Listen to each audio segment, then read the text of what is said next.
Iran যেভাবে supreme পাওয়ার হিসেবে আছে, আমাদের সামনে কিন্তু দৃষ্টান্ত আছে। খামেনি ইমাম খামেনি আমরা যাকে বলি, তার এক হাত কিন্তু একটা হাত নেই তার।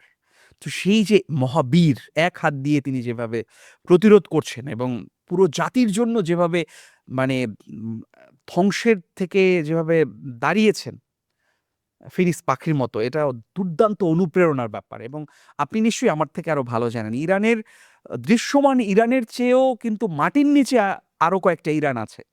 তো এই যে এবং কি আছে আমরা সবকিছু আসলে মধ্যপ্রাচ্যের গণমাধ্যম বা পশ্চিমা মিডিয়ার মাধ্যমে আমরা এই খবরগুলো পাই। অনেক কিছু আমরা জানতেও পারি না। সুতরাং ইরানের জন্য যদিও এটা চ্যালেঞ্জিং, আমেরিকা বা এই পরাশক্তিগুলোকে মোকাবেলা করা, তারপরও আমি মনে করি যে তাদের যে স্পিরিট, তাদের যে যুদ্ধের এবং তাদের বিপ্লবের যে আকাঙ্ক্ষা, শহীদি যে আকাঙ্ক্ষা, সেটার আমি মনে করি এর সাথে কোনো কিছুর তুলনা হতে পারে না।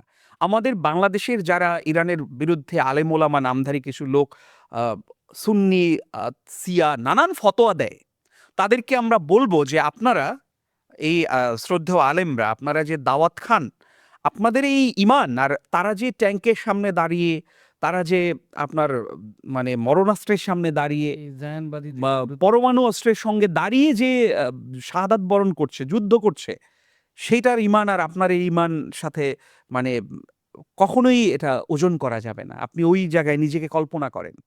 জিহাদের জিহাদ তো বললেই হবে না। আপনি জিহাদের সংজ্ঞাটা আপনাকে জানতে হবে। কোনটা জিহাদ? সুতরাং এই যে বিভাজন, অমুকে সুন্নি, অমুকে শিয়া, এই বিভাজন বাদ দিয়ে আসুন আমরা মানুষ, আমাদের একই ধর্ম, আমরা মুসলিম। এই মানবতার জায়গায় দাঁড়ানো উচিত।